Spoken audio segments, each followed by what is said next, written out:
Greatest game in the history of the NBA. Last night, New York Knicks, 29 points down early in the third quarter. Greatest game in the history of the NBA. We watched it last night. And first half was a mess. Not a great game, but that ending, that rally, all the crazy things that happened in the end. And I have to honestly say, the building, the atmosphere, the celebrities. Greatest game in the history of the NBA.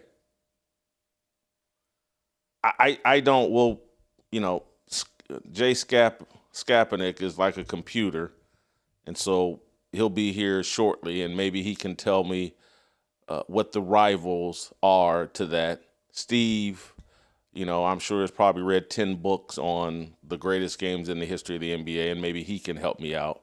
But I sat here this morning, and I've tried to figure out what was better.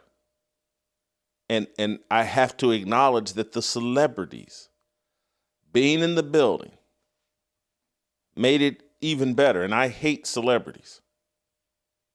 But I think I said it yesterday or the day before or one day this week that like the ticket prices are going to lock out the real fans and you're going to have a bunch of celebrities. The thing I didn't think about is like, because you have celebrities and elites in the building, they're not sitting there watching the game with their cameras out or their cell phones as cameras. They're used to being recorded and followed by people that, have their cell phones out and record them. So the celebrities, they may have been texting or whatever, doing what people do on their cell phones, but they weren't just sitting there trying to record everything and so they actually watched, enjoyed, and then celebrated this incredible ending. It was a movie. And maybe it was a movie. Maybe it was some sort of script, but I don't care. If that was a movie, if that game was manipulated, if that game wasn't on the up and up, I don't care. That was magical. That was a miracle at Madison Square. That's what sports are supposed to be about. An ending, a pivot. I'm going to sound stupid when I say this, but I'm not sure as I sit here today that I don't think I enjoyed that more than the 2017 Super Bowl and Tom Brady and the Patriots rallying from 28-3. I think the Atlanta scored their touchdown to go up 28-3 with 8 minutes left to go in the third quarter. And so, I see the thing that with 2:17, they held that lead. But I think they scored a touchdown to get that 25-point lead with 8 minutes to go in the third quarter. And the Spurs in the third quarter go up 81-52 with 9:27 left in the third. And then all hell broke loose. And the Spurs, a young team with an idiot point guard, De'Aaron Fox, they just self-destructed. And I get Charles Barkley adamant that, the Spurs blew that game and that was a disaster. And Kenny Smith arguing the other side. I don't care if it was a choke job by the San Antonio Spurs. It was awesome television. It was amazing. It's one of those games that even when you're watching it home and you're taking it in over TV, the game sits with you. It's like the Knicks fans most of them, many of them, didn't want to leave the building. They just stood there and was like, holy cow, what did I just witness? This is crazy. And you just soaked it in. And for an old guy like me, it reminded me of the old days before we had cell phones and before, soaking it in meant, whipping out your camera and just recording each other. You just kind of sit there, it sits in your mind and you try to figure out, what did I just witness? Did De'Aaron Fox really just try to get this layup off with 11 seconds, 12 seconds on the clock? Did I really just witness that? Is that what I saw? And did I just see OG Anunoby chase this down and get the block to preserve a chance to win, and then for OG to come back down on the other end and tip in the game-winning shot? I liked Jalen Brunson taking a 32-foot three over Victor Wembanyama. I liked it, and it hit the front of the rim. It was a good shot, and I didn't have a problem with him taking that with 3 seconds and giving his teammates a chance to make a play at the rim and to give De'Aaron Fox one more opportunity to be asleep at the wheel. And he went and double-teamed Jalen Brunson, who was being guarded by a 7'5" guy, and he left OG Anunoby free to go chase down a rebound. De'Aaron Fox, there's a video floating over Twitter that show all the dumb things and mysterious things he did, the bad passes, the turnovers that just look like unnatural and like someone needs to investigate De'Aaron Fox, and perhaps they will. But that's part of the story. But more than anything, it's just like, what did I just stay up and witness? And I'm looking at all these celebrities, and many of them I hate, but they are celebrities. And I'm like, they're hanging on every shot, enjoying it like true sports fans, not worried about, am I recording this? I haven't liked Spike Lee in a long time. I liked him last night. I felt for him last night. And the people like, what's Taylor Swift doing here? And I was one of those people before the game and during the game. But by the end of the game, I was like, oh, this is kind of cute. And I was like, hey, where's Travis Kelce? He didn't come to the game with her? What's going on there? But I could babble on, but that was a magnificent game. And for me, someone who can't stand Victor Wembanyama, this little entitled kid that they are pampering and coddling in the NBA and trying to force him as the face of the league. And once again, last night, he didn't come out for the national anthem. To see him miss 2 free throws and basically cost them the game, oh, I loved it. I absolutely loved it. To see him run out of gas because he played 44 minutes in a game where in the first and second quarter and early in the third quarter, they have a huge lead. To see Mitch Johnson mismanage his player rotation, not give Wembanyama any rest, and to see him completely run out of gas. Yeah, the Spurs did some really dumb things. I mean, really dumb. But we'll be talking about that game, this game.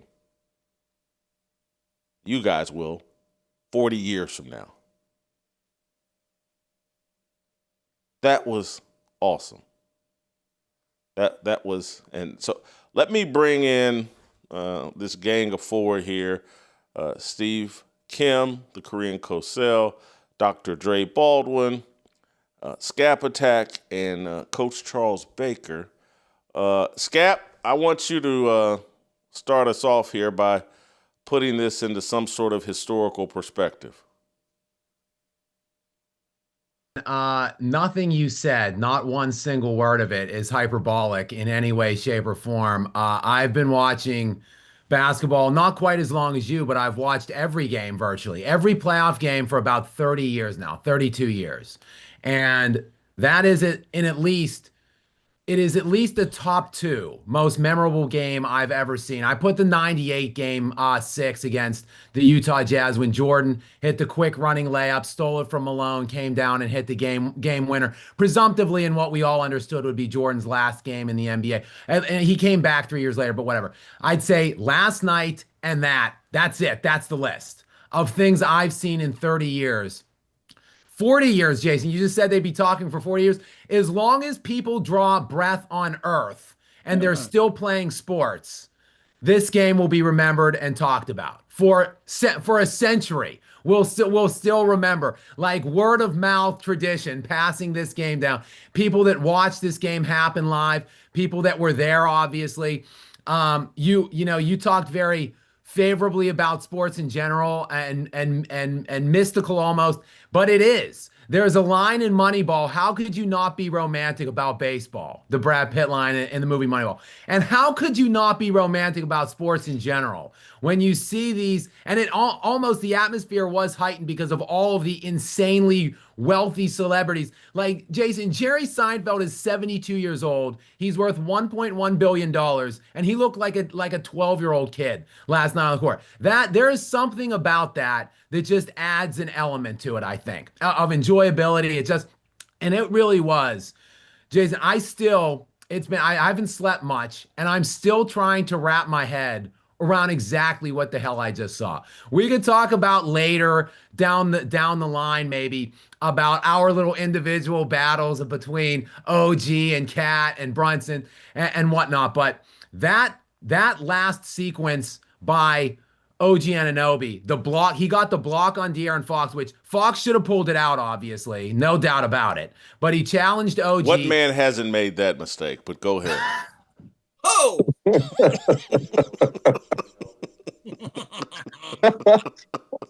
Fair. Go. And Jason, it typically burns people, and it burned De'Aaron Fox in a major way last night. OG got the block, and then, I mean, the shot of him coming out of nowhere between three Spurs defenders. Look, I know you probably don't like the terminology, but the famous soccer goal by Maradona in 1986 that was dubbed the Hand of God. This is like the Hand of God Part 2 with OG Anunoby flying out of nowhere with that tip. Because Jason, my God, if he doesn't get that tip and the Spurs secure the rebound and win that game after that rally, I mean, they wouldn't. Gotham City would have been completely undone last night. They forget about the SWAT team, the NYPD. You would have had to call the Avengers to save that city last night if they didn't end up pulling that win off. And we'll get to it, I'm sure. Josh Hart. We may not. You may continue talking, but go ahead. Josh Hart, Jason, I just want to sprinkle this in, would have needed to go into immediate witness protection. He would have had to retire last night mid-series, fly to some deserted tropical island and live in a cave, talk like Tom Hanks in Castaway, only Hart could have been talking to Spalding instead of Wilson because he had that blown layup on the breakaway. He just lost his mind, didn't block Stephon Castle out as well, and Castle got the presumptive maybe go-ahead free throws after he got fouled on the offensive rebound. So really, ultimately, that OG tip was New York saving in general. One of the most magical games. I don't want to continue babbling. One of the most magical games I've ever seen in any sport, but certainly in NBA history. Easily top two, probably the biggest, the best one I've ever seen. Scap, is there anything that you want to cover about the pregame show or halftime show or anything? Did you? I'm sorry, Steve. You're a little bit older than Scap. From a historical perspective, has Skap killed it here, or have Bird steals the ball against the Detroit Pistons? Magic was a Game 6, his rookie year. Anyway, is this the greatest game? It has to be up there because of the stakes. I mean, when Bird stole the ball from Isaiah, remember that was, I believe, the Eastern Conference Finals. I think that was Game 5. I remember watching that. It was on TBS. personally, the shot that you guys referenced, Michael Jordan, his last game as a Chicago Bull. I still remember him ripping the ball, dribbling it up, and it just felt like, okay, here we go. It's the ultimate moment. I think that's the single most dramatic moment that I can recall in terms of the NBA. Now, as a Laker fan in recess, to me, when you say what's the greatest game ever, in my view, it's Game 5 or Game 4 of the '87 NBA Finals. Lakers down by 16, middle of the third quarter. They start chipping away. Our good friend Michael Thompson makes some key plays at the end. And then finally, the greatest shot in Laker history, Magic Johnson gets switched out on by Kevin McHale, throws in the junior sky hook. And that just captivated our city. Putting all of that aside, Jason, as someone that's been to Madison Square Garden many times to cover fights, I will tell you this. There is a magic and a mystique to that venue that when something special is going on and there's a crowd that is really involved, it heightens the experience and you could feel it through the television screen. Okay? And I don't think that there's any doubt. And someone pointed this out to me on Twitter. This is why the bubble championship shouldn't really count because, again, this is a game played by human beings. Human emotion plays a part. And last night's home court advantage and the energy that the fans provided, I believe it was a part of that comeback. Big part. Charles, hold your powder. I'll give you the final say on this, but let's go to another young guy, Dre. Hyperbolic to maybe call this one of the greatest, most memorable games in NBA history? Is hyperbolic only because it just happened last night.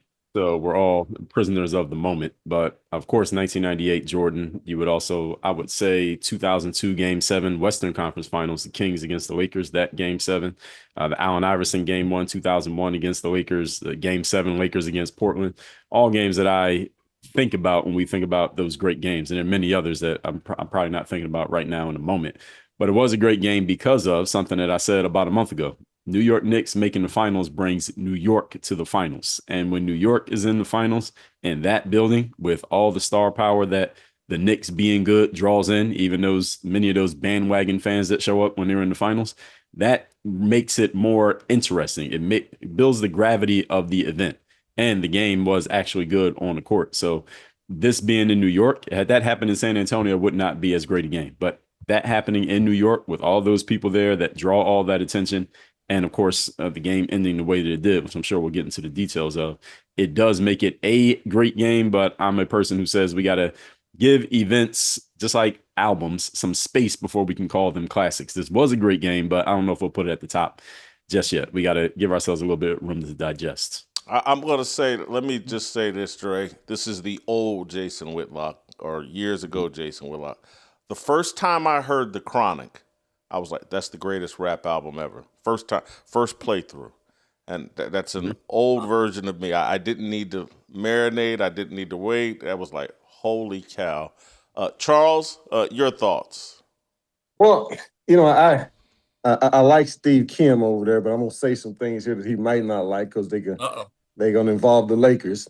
But, in chance of moment, in terms of moment, the Jordan had some great moments when he hit that shot in Utah. But if you're talking about just pure electric atmosphere, the only other game I've seen that altitude is the '84 Game 7, the Lakers and the Celtics. I mean, everything is on the line there. You got thousands of crazy people standing on the baseline ready to storm the court. And I mean, that series was hard fought all throughout. And that just made that moment really big for me. And then last night, you can't take away from what you saw. I mean, it was just electric. And you sitting there watching that game, and I told my nephew, I said, this game is not over. I mean, San Antonio had one of the greatest shooting halves in history. I mean, they made 14 threes. I think the record for a game is 25. And the second half, they scored 30 points. And I don't think the Knicks did anything special. They just kept chipping away. And San Antonio's problem, and we'll get to that later, but it's amazing how in these big games and these big atmosphere, how one moment can change history. And that's what made that game special, because if San Antonio wins that game, quite frankly, I think they're going to go win the series. Yeah. Now I think the Knicks are going to win it.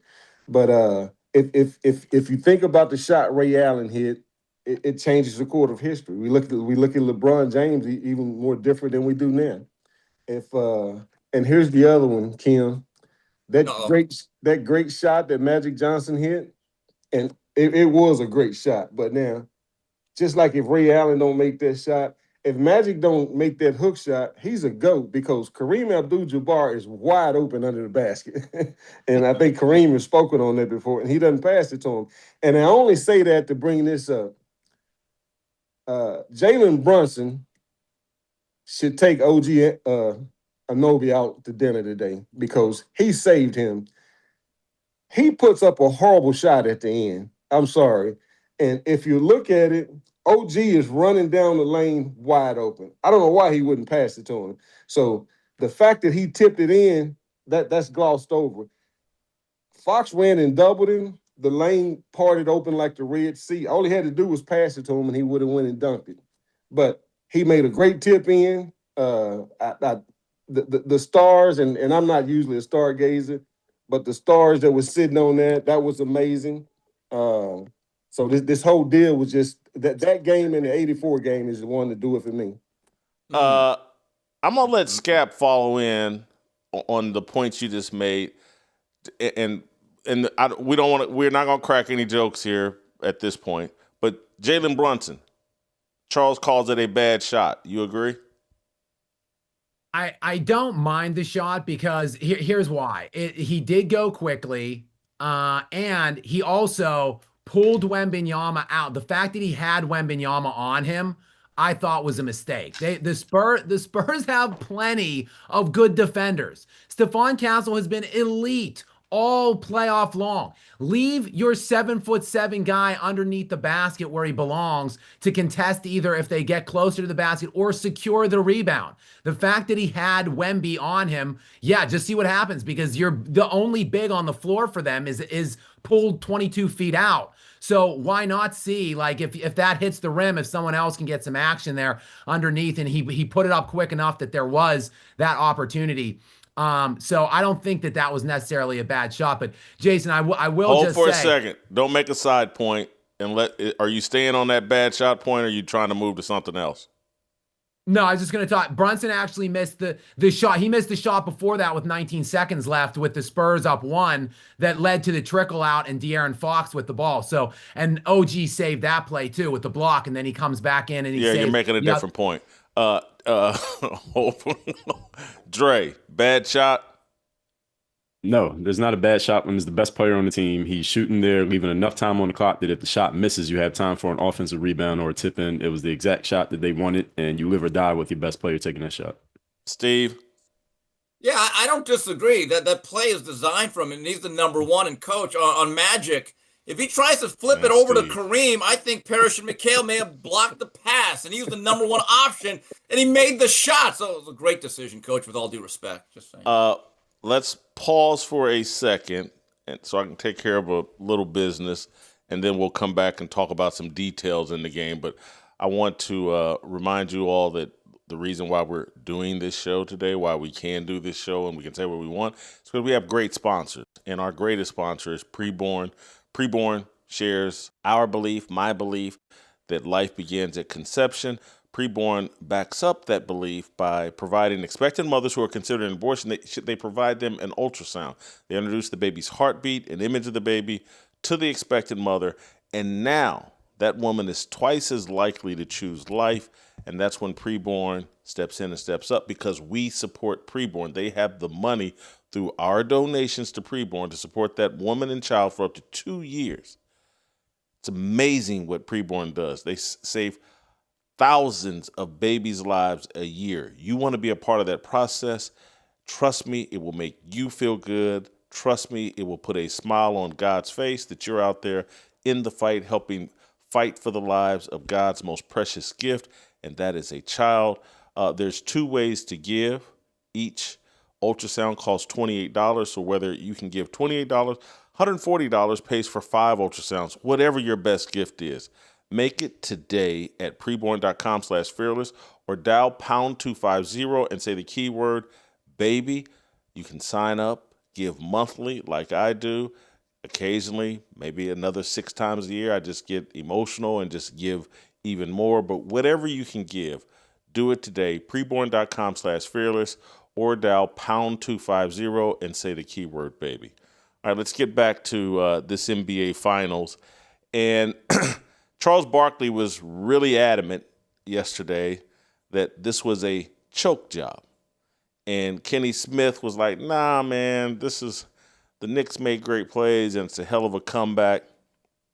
Was this a choke? Yes. Or Steve, you think it's a choke job? It was a complete Heimlich maneuver. I believe that Charles Barkley, once again, was on top of his game. That's why you need a show like that. And I happen to turn over. Behind every great comeback is a little bit of an element of a choke from the other team. And I know shots stopped dropping. Coach pointed it out about the percentages going back to the regression to the mean.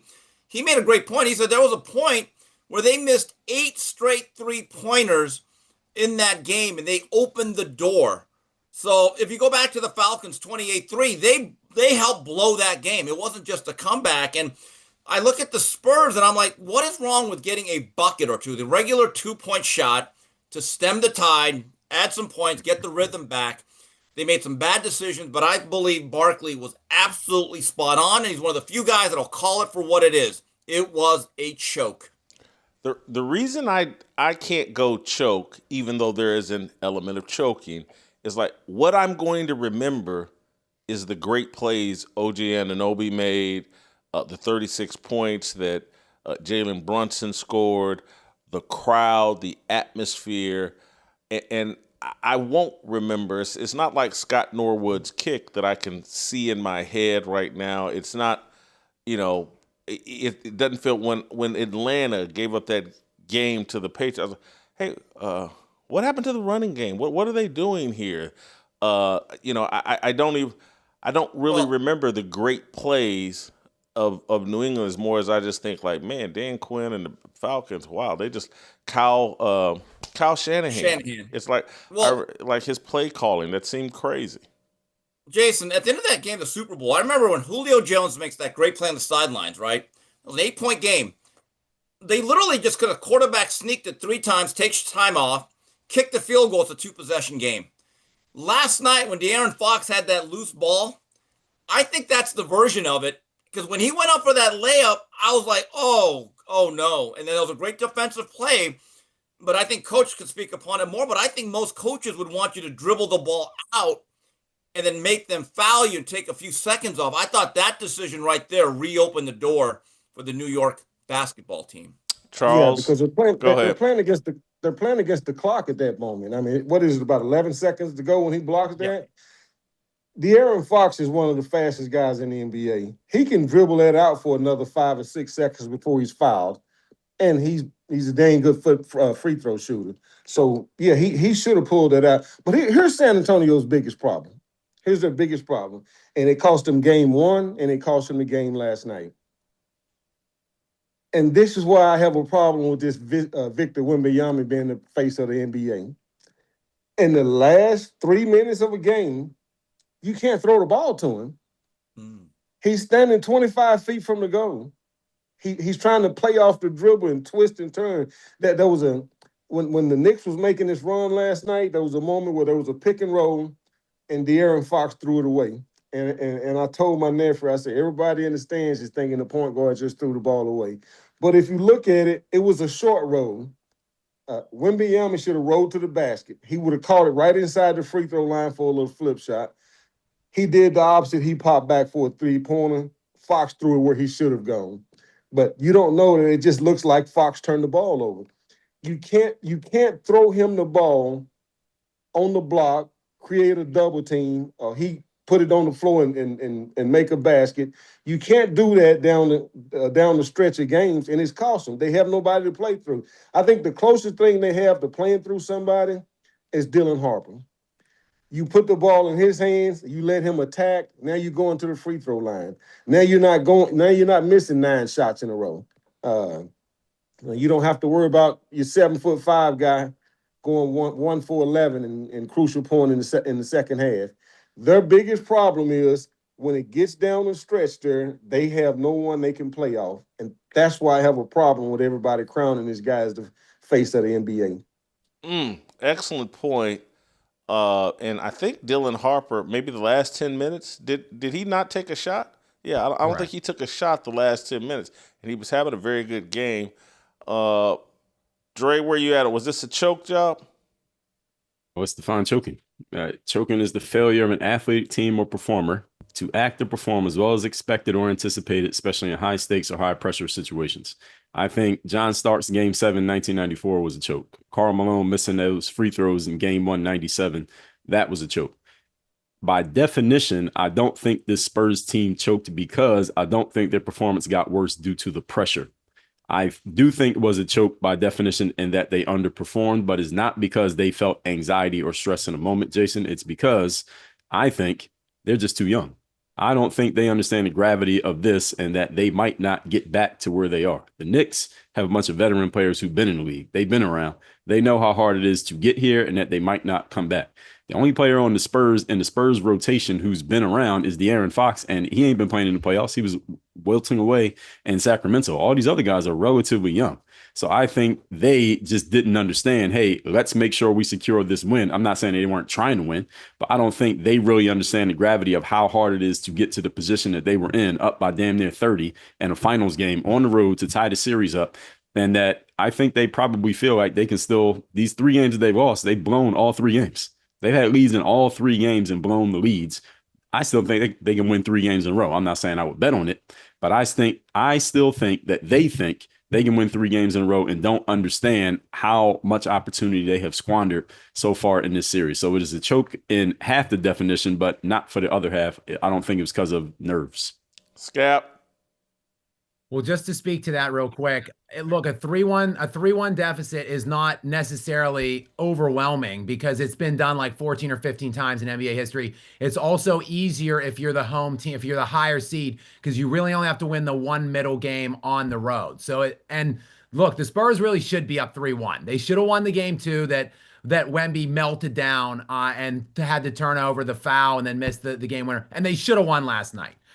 With that put aside, Jason, look, the question between the choke or the comeback, it's a very thin line, and it typically lies within the eye of the beholder. If you're a New York Knicks fan or you're rooting for the Knicks, probably you're going to think that was the greatest comeback ever. If you're a Spurs fan or you want the Spurs to win, you're likely going to remember that as one of the greatest choke jobs ever. While I am rooting for the Knicks, I'm a pessimist and I usually see my glasses half empty. So I would say that's a massive choke. You had 76 points in the first half and 30 in the second. It's the only time in NBA history ever that a team has scored at least 76 in one half and only 30 in the other. Ever, Jason. Regular season, playoffs, any round. That happened in Game 4 of the NBA Finals with the difference between a 3-1 and a 2-2 at stake. And they do that. Further, they were jacking threes like their life depended upon it with a 30-point lead.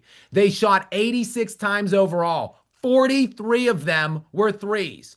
Half of their shots were 3-point shots with a 30-point lead in the 29-point lead in the second half. There was one series that was so utterly terrible. It was the moment where I was like, this comeback could happen. They were up 13, I think, at the time. De'Aaron Fox missed a 3 early in the shot clock. They rebounded it. Put it back out to Victor Wembanyama, who shot a quick 3 early in the shot clock. They missed it. They got another offensive rebound, went back out to Wembanyama behind the 3-point line, and he took another quick 3 and missed it. What are you doing? And therefore, I think you got to highlight, unfortunately to me, look, Mitch Johnson, I think, finished second in Coach of the Year. I would have voted for him this year to win that award. What are you doing, Mitch Johnson? Get some timeouts. Tell them to stop, for the love of God, taking all these threes. And you mentioned Harper. He was the best player on the floor, or Coach Charles mentioned Barr. He was the only good Spur last night. And by the way, he had the best plus minus on either team other than Karl Anthony Towns. And he didn't take a shot in the final 9 minutes. What are we doing last night if you're the San Antonio Spurs?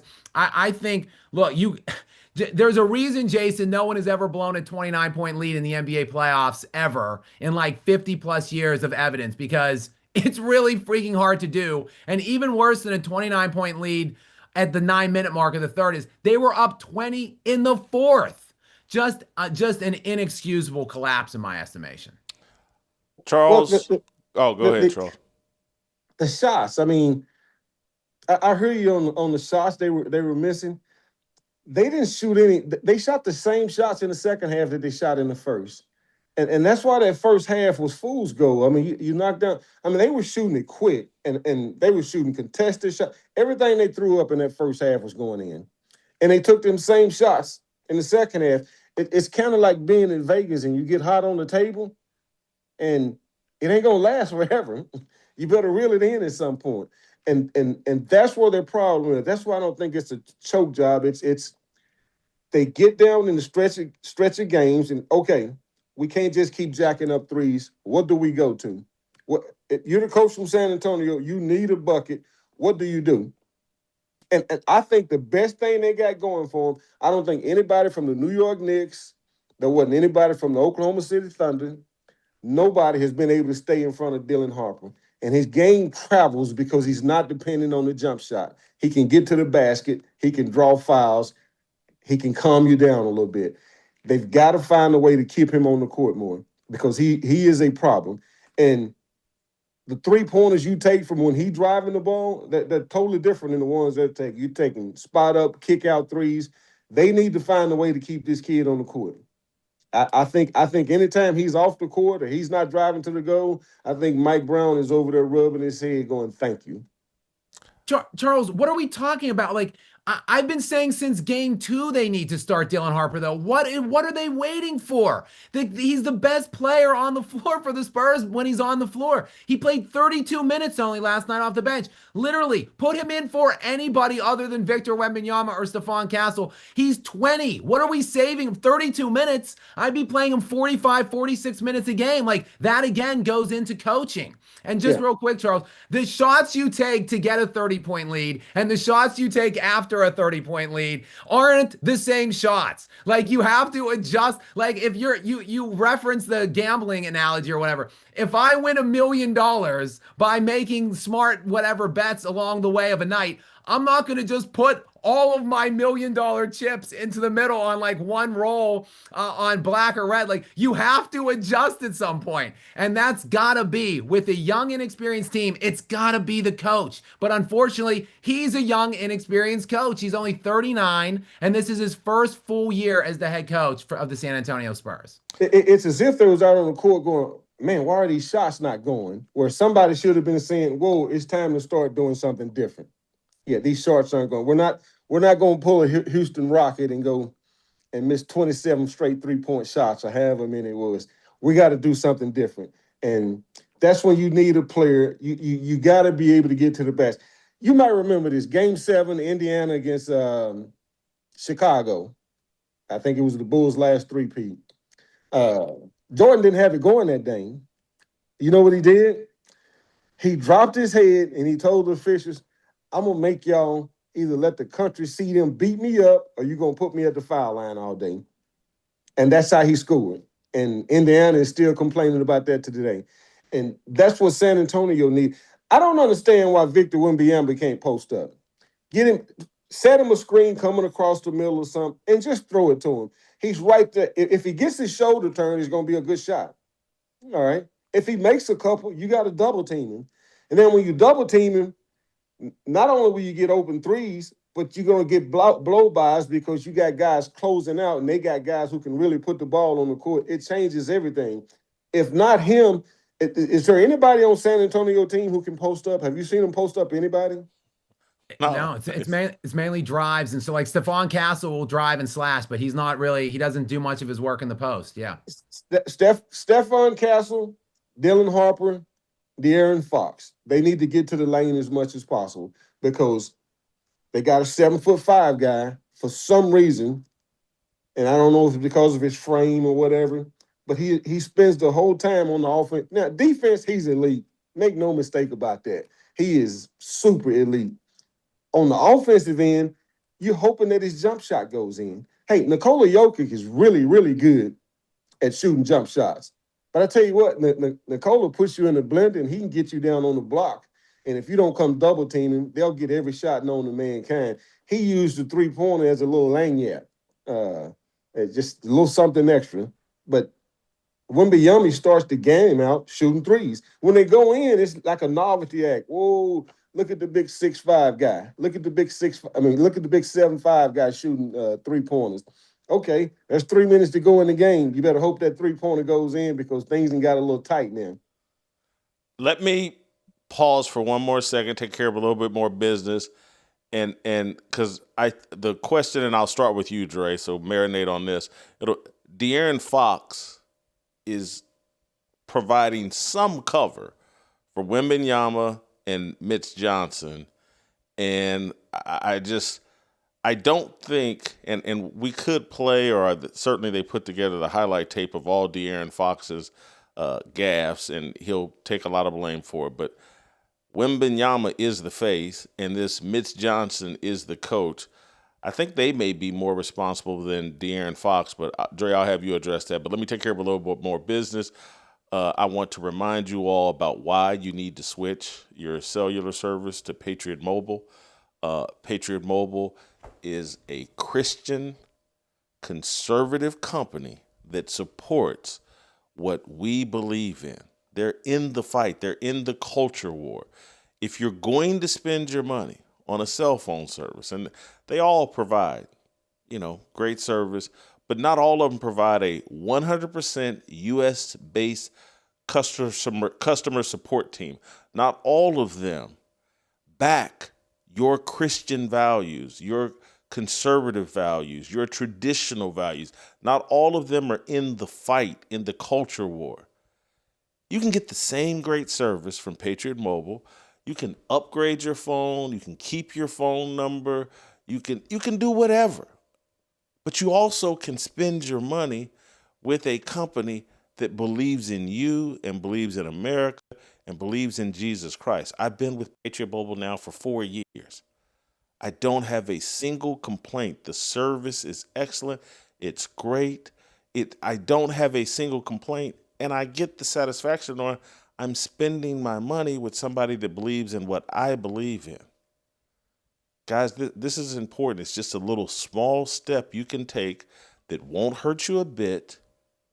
Make the switch today. Go to patriotmobile.com/fearless or call 972-PATRIOT. Use my promo code FEARLESS for a free month of service. That's patriotmobile.com/fearless or call 972-PATRIOT. Make the switch today. Get in the fight. All right, Dre, give me a hierarchy or order of who deserves the most blame for this collapse. We don't have to call it a choke, but it's a collapse. Is it De'Aaron Fox? Is it Mitch Johnson? Or is it Victor Wembanyama? Well, it's going to be somebody on the court. And right now, the real question is... Hold for a second. Define that. Why is somebody on the court when there's a man that decides who is on the court, and he left Victor Wembanyama out there 44 minutes? I think I read that Victor averaged 31 minutes in the regular season. And his career, he's playing about 30 minutes a game and through 3 seasons. He needs to get in better shape so he can play. Yeah, they're in control. You can't get this man some rest. But anyway, so first tell me why it has to be someone on the court. Why can't it be Mitch Johnson? Because the players are the ones who are making and missing the shots. I would never blame it on the coach. Now, they say if the score comes down to less than 10 points, you can blame the coach. If it was more than 10 points, you blame the players. But I still put this on the players because this is the finals. And on a basketball team, we talked about this in the Caitlin Clark conversation, it needs to be clear who's the best player on the court. I don't think the San Antonio Spurs are clear as to who is their best player. Now, we know Wembanyama is the guy. We know he's the future, but he only plays 30 minutes a game. So he's not even out there that much in volume. And he doesn't have that much experience in being that guy because he's not out there that much. And as Charles has hammered here multiple times over the last couple of days, he doesn't really have a go-to thing that he does. Jordan, you knew he would get on the block in the triangle offense. Different players, you know what they're going to do when they're doing their thing. Karl Malone and John Stockton had the pick and roll. Wemby doesn't have his thing yet. I think he will develop it, but he doesn't have it. Therefore, it's hard for him to take control and say, okay, give me the ball. I'm going to go do the thing that I do. So then Fox is taking it. Harper, when he gets a chance, he's a rookie. He's taking it sometimes. Castle takes it sometimes. The Spurs have a conflict of leadership on the court as to who's the guy. And it's not that they're fighting with each other. It's just that it's unclear. But at the same time, they're so good that they still have made it all the way to the NBA Finals and still have a puncher's chance of winning. As far as De'Aaron Fox goes, I'm thinking after this series is over, even if they win, it depends on how they win, but especially if they lose, he's probably on his way out in San Antonio. And another thing before I get to that is that the Spurs have 6 useful players. They have their starting 5. They have Dylan Harper.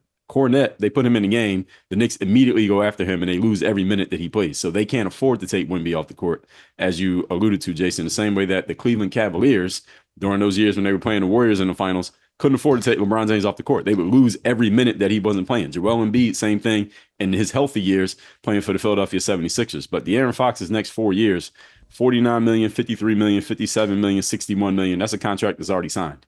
Dylan Harper's on a rookie deal where it's less than $20 million each of the next three or 4 years that he signed to. So I don't think it makes sense for the Spurs to keep De'Aaron Fox moving forward. They need more depth so that Wemby can come out of the game in high stakes moments. But I can't put this on the coach. The coach can make decisions, but as a player myself, I would never blame the coach. We got to blame the guys on the court. All right. So give me a name, De'Aaron Fox or Victor Wembanyama? Well, Wemby's the man, so we're going to put it on Wemby. And at the same time, you can still put it on Fox because he's the veteran. He's the one with the ball.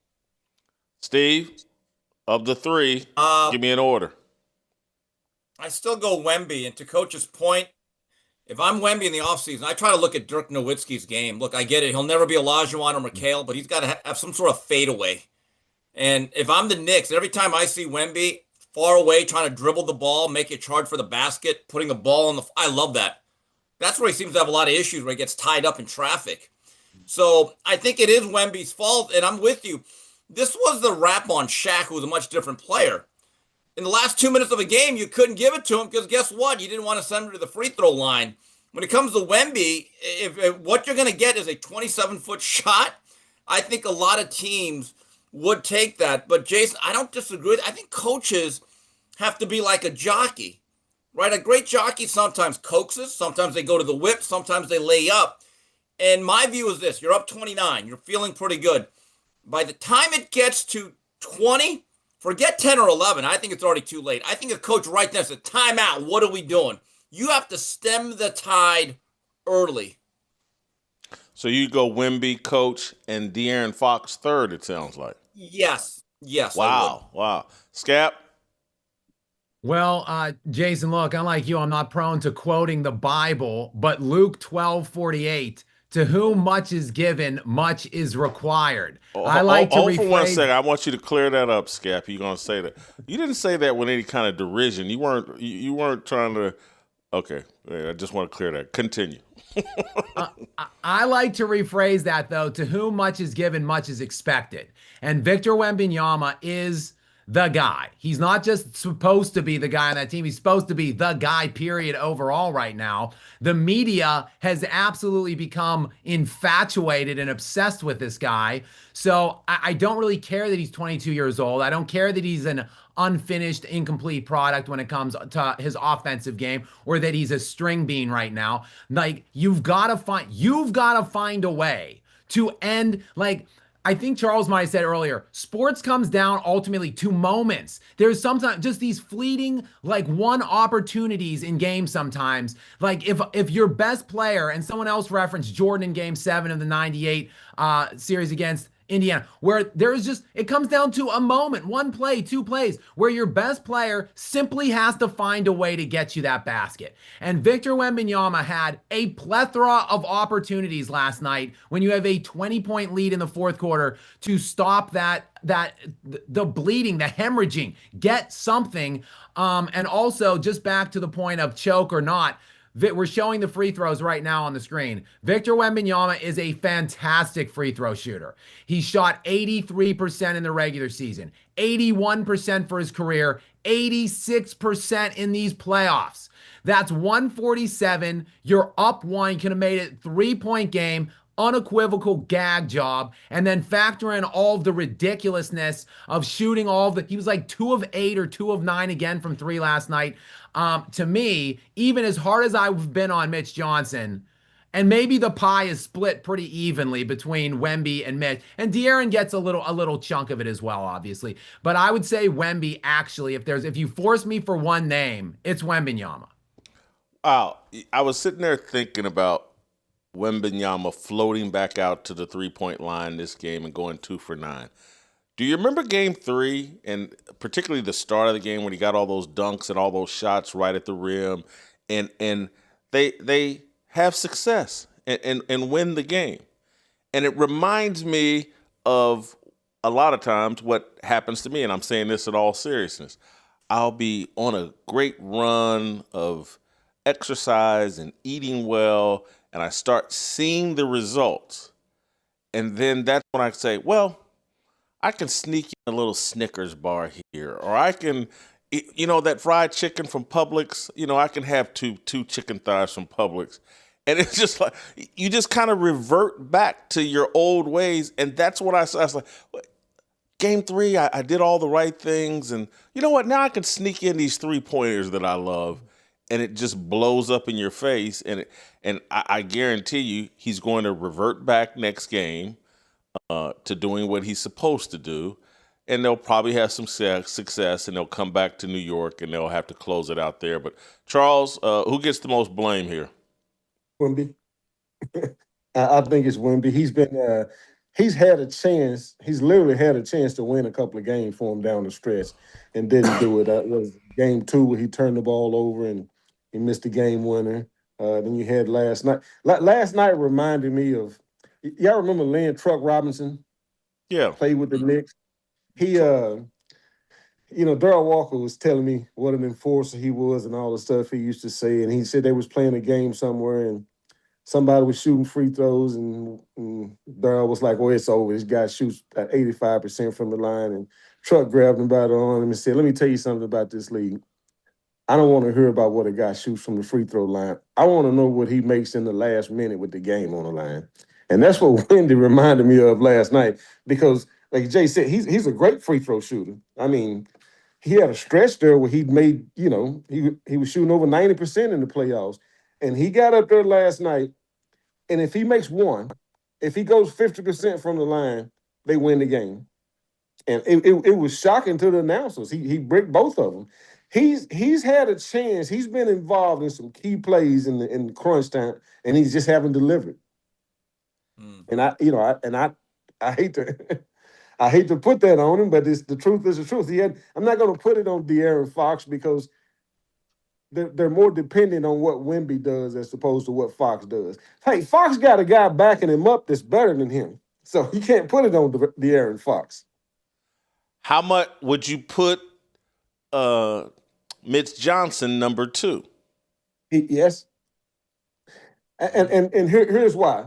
Here's why. Unless there's something that we don't know as a public, unless he's dealing with some kind of injury that we're not privy to, watching them play in these playoffs, I have a hard time understanding why this kid doesn't have the ball in his hands in close games. I have a hard time because nobody has shown that they can stay in front of him. You talk about Dylan Harper, and yeah. Dylan Harper. Yeah, and that's why I'm going to put more blame on Mitch Johnson. Not to look. I don't like Wembanyama. Guy skipped the national anthem again last night. No one wants to ask him about it. I don't like him, but your coach. Wembanyama is a kid, and your coach is supposed to protect you, and is supposed to realize, hey, I got to sneak this guy some rest. And yes, hey, they're going at Cornet. I get it. But I'm going to need this guy. Your coach has to be wise enough to say, man, I'm playing on the road in Madison Square. This crowd is going to will these guys back into the game. And so I'm going to need Wembanyama. And if he plays 44 minutes, he's going to run out of gas. What is it, Steve, am I right? Is it Vince Lombardi that says fatigue makes cowards? Cowards of us all. Yeah, of us all, and that's That's what happened to Wembanyama. He's run out of gas. He's missing free throws. He can't deliver in the clutch. He doesn't want to deal with the pounding of going into the paint because he is tired. I put a lot of the blame on the coach, and then you got to be wise enough to get De'Aaron Fox out of the game late. He's the reason why you got him is because he's a bit erratic and unpredictable and not the wisest player on the court. So, they get a steal late and he loses his composure, can't think about the clock, and just all he can see is I can get another bucket and I can be a hero. Guy should have never been in that position. That's not him. That's not who he is. I actually think De'Aaron, I'm telling you, I hope they get rid of De'Aaron Fox. And you know where I want him to go? I want him to go to Indiana and come off I really do. And he may be too expensive or whatever, but let Rick Carlisle coach him. And he's never in position to make these mistakes. Now, there is, you watch some of the clips and you think about all the gambling and you think like, man, it's De'Aaron Fox. Is he on the take or what? But anybody got, because I'm probably going to lighten up the conversation here a little bit. Have I missed anything or anything you guys have wanted to say about the game? Just real quick, Jason, look, Dre already highlighted the contract there. And that's the problem with De'Aaron Fox on the Spurs, because realistically, he should be coming off the bench. How do you send a guy making between 50 and 61 million over the next 4 years to the bench? It's impossible. So, but look, you're going to have to find someone who wants to take that contract after what they've seen. Like, who's going to want to pay De'Aaron Fox $220 million now to his age 32 or 33 season after what they're seeing transpire in these playoffs? For the Spurs to turn the series around, they have to find a way to get Harper 40 minutes a game. Whoever has to go to the bench, they have to win 3 games in a row. He has to be playing. Yeah, that would be wild. You got to bench your $200 million man to win an NBA title, and we may see that play out. I got notes here written to myself about, did we talk about Taylor Swift being at the game? And did anybody catch Monica McNutt saying she's not a real Knicks fan? And I went and did some research. Like, Taylor Swift has been coming to Knicks games since, I think, 2014. It's the first time she was captured. I think Carmelo Anthony was there. I don't. Anyway, I just wanted to sneak in a little bit about Taylor Swift. And I actually, as much as I was bothered by her with the Chiefs, and her being a Chiefs fan actually makes more sense than her being a Knicks fan. But I'm just telling you, there's something about an NBA arena. They're sitting courtside. They're not sitting up in some suite where the camera has to pan all the way out to get them. It's just like these celebrities and Taylor Swift, they make more sense at NBA games than they do at NFL games. I actually enjoyed Taylor Swift and her gal pals on the sidelines or seated courtside. Steve, you seem Confucius or confused. Yeah, you mean Confucius. Yeah, so being a Laker fan in recess, I enjoyed the 80s Showtime. And I think you have a point, given the fact we had the greatest Laker fan of all time courtside every game, Jack Nicholson. But he is number one. He went to every game, though. There's a difference. He had season tickets. He'd sit every game there. I think his buddy's name was Lou Adler. Arsenio Hall used to go there. Penny Williams, Diane Cannon. And they were part of the scene. I think the problem that certain people have with the Taylor Swift or any of the celebrities is, are you a real fan? Right? So I don't know if she really is or not. If you say she's been to the games for the past decade, but I think there's an appreciation for anybody if you could go through the thick and thin, like Bill Murray with the Cubs. He's a Chicago guy. He loves every Chicago team, right? So when he shows up, it's a great thing. I believe the derision comes is when you're a Johnny-come-lately.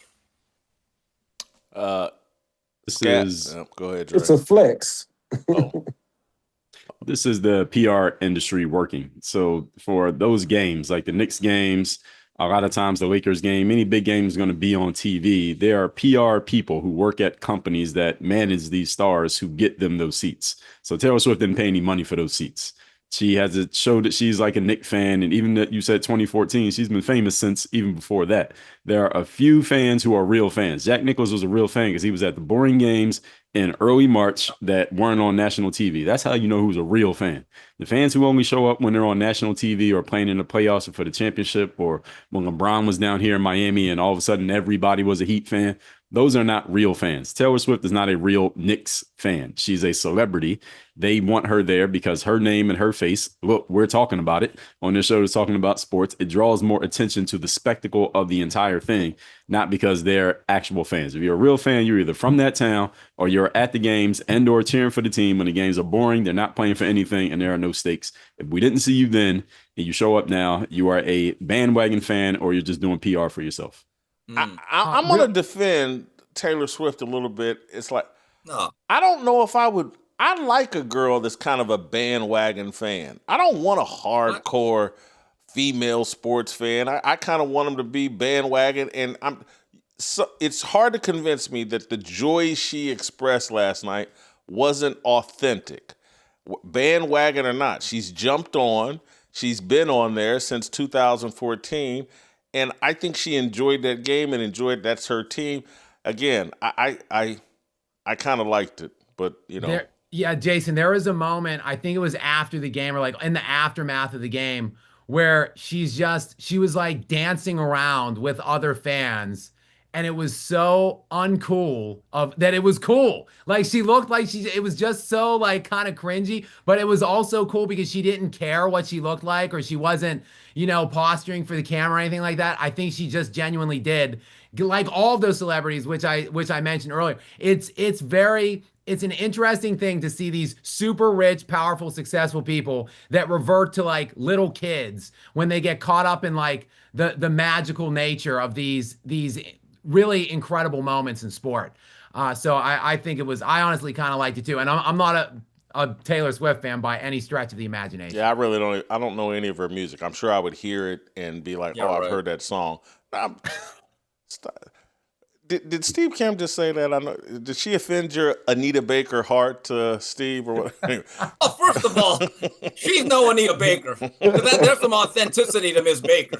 That's not even ever compare them. By the way, the one thing I love about Jack Nicholson, he used to have it written in his contracts when he was filming a movie that during the NBA Finals, there would be no filming or he would not be shooting. He'd be watching the game or he'd have tapes sent out. And he actually traveled to road games like the Boston Garden. Now, that's a fan. That is more than that, I want to not to interrupt, just to add to your point. In the Shaq Kobe runs, I remember, he went to like Western playoff, like not even NBA Finals game. He would be on the road sitting next to the opposing coach, heckling him during games in away arenas. That's next level. For a celebrity fan to do that kind of stuff. Jack Nicholson is, of course, the gold standard and a legend. And that's why that 84 game in the Boston Garden is so great, because Jack Nicholson is sitting up in the nosebleed seats. Ran off and made sure he didn't get a good seat that game. Can we cut Charles' mic, please? Cut Charles' mic. Who's the Clippers fan? What's that guy's name that went to the game? Goldstein? He seemed to be a real fan as well. Is that his name, Jimmy Goldstein? Oh, he goes to a lot of games, Dre. He's just an NBA fan in general. He goes to any game he can, period. Yeah. Okay. Here's what I'm saying, though. Here's what, we're talking about dudes being real fans. And women, to me, are faking being fans for the most part. It's what they do to attract a man, have cool dates with a man, support their husband or boyfriend. It's a fun deal. But they don't really know what's going on. They don't really care. They just want their team to win. They want to have a fun event. I much prefer that. And it's because what drives me, again, I'm being very consistent here. It's like listening to Mina Kimes act like she's some sort of expert on football, repeating stats that they've handed her. I'm just like, I just want, no, Mina. And I know that JB hates me for saying this, but it's like, Mina, just sit over here and be cute and smile and laugh when something good happens or whatever. But don't be fingernails on a chalkboard trying to talk football to me. Wait a minute. You don't know. Get me a beer. laugh and smile, and Make a sandwich. When we win, celebrate. Wait a minute, but fellas, I want to ask, don't you want a woman who doesn't care about sports and leaves you alone? Like when you're watching the fellas, when you're watching the games, like, yeah, I'm out with the fellas. You don't really want, I want to tag along. Why? If you're at the game, if you're at the game and you have a pretty woman in your life, her being with you adds to your value. If she's there just smiling, batting her eyelashes and clapping when you clap. So I'll have to disagree with that point. And standing in the concession line while you watch the game, it's awesome. Yeah. And then you don't want to send, depending on how pretty she is, what city you're in, Jason, you don't want to send her to the concession. There is some truth there. In you LA, will get the concessions. You leave her at the seat. Yes. Yeah. In LA, there's some sharks. I've been to some Lakers Allen games. Iverson had a reputation. Yeah. That. Oh, man, a girl I grew up with, Reggie Miller, had a thing for her and spotted her at a Pacers game and hounded her for a year straight. Anyway. I said hounded. I didn't say pounded. I thought you said pounded. Hounded. Gentlemen, thank you so much. Great job. We're done here. I'm going to come back and do a little As the WNBA Turns. It'll be very brief, and then I'll get to the Harmony channel. I got some follow-up I want to do on the Carmelo Anthony trial. When we come back, As the WNBA Turns. Caitlin Clark has to demand a trade right now, immediately. It's the only way to fix this Indiana Fever situation. She has to demand a trade. She has to take care of herself. She can't trust anyone, not her head coach, not the assistant coaches, not the general manager, not the team president. She can't trust her teammates. Let me tell you who she really can't trust. She can't trust her agent either. Caitlin Clark is in the middle of a hot mess that I am very familiar with. She's going through the exact same thing I went through my second trip around at ESPN. She is surrounded by people that don't have animus towards her, but she is just way too piping hot and they're all running for cover. Why are you running? Why are you running? Caitlin Clark needs a whole new team, from agent on down to team on down. Caitlin Clark has to take this situation by her own hands, with her own hands, and correct this. If she doesn't, this thing will drag out and she will be destroyed. As the WNBA Turns, starring Caitlin Clark, Angel Reese, Asia Wilson. Brought to you by George Soros, Adam Silver, Kathy Engelbert, and the Global Elite. Welcome back. I'm going to be honest with you. I'm only talking the WNBA right now just to keep the streak going. I love talking about the WNBA. I don't have anything great. The Fever play tonight against the Sky. It's a very important game. It's a game that I didn't think Caitlin Clark would be participating in. Just quite honest, it was my gut feeling like, hey, that last game was kind of an ending against the Mystics. But here we are. What are we? The game tips. It's 6 p.m. Central Time. So what are we? Is that 7 hours from right now? And Caitlin Clark is still a member of the Indiana Fever. I'm not, and I hate saying this because, I'll just sound like I'm dragging on. This could be her last game as an Indiana Fever player, and I say that in all seriousness. And I know, Whitlock, you're just milking this, and blah. The Indiana Fever would be crazy to trade Caitlin Clark. No, they wouldn't. Not if what I believe is true. Caitlin Clark and Stephanie White hate each other. The people running the organization hate Caitlin Clark. They want to be out from underneath Caitlin Clark. Caitlin Clark is a load. She's a lot of work. And these women think that, hey, there's an easier way for us. We won't have to manage the circus of Caitlin Clark, and we can still win a championship, and we still think that's most important. They don't understand, because the WNBA has never been a business, and everyone's applying business standards to the Indiana Fever and thinking they're going to do what makes the most business sense. No, they're not, because that's not the way women operate.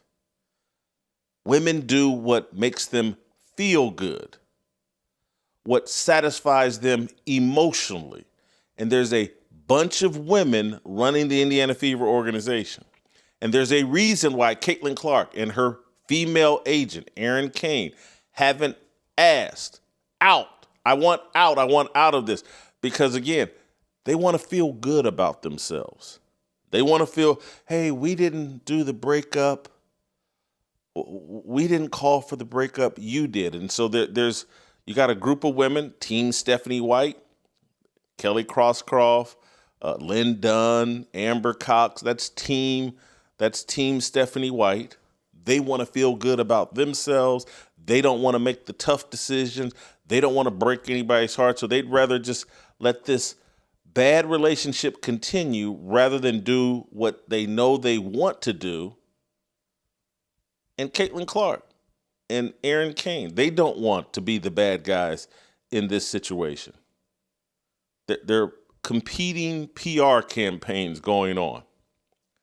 So Fever play the Chicago Sky. The Sky got their own problems, own turmoil. Skylar Diggins is as unsatisfied with the Chicago Sky as Angel Reese was. And, I do have to hat tip Angel Reese. She wanted out of Chicago. She made a mess in Chicago. She got herself to the Atlanta Dream and is having a relatively good season. She showed a pair.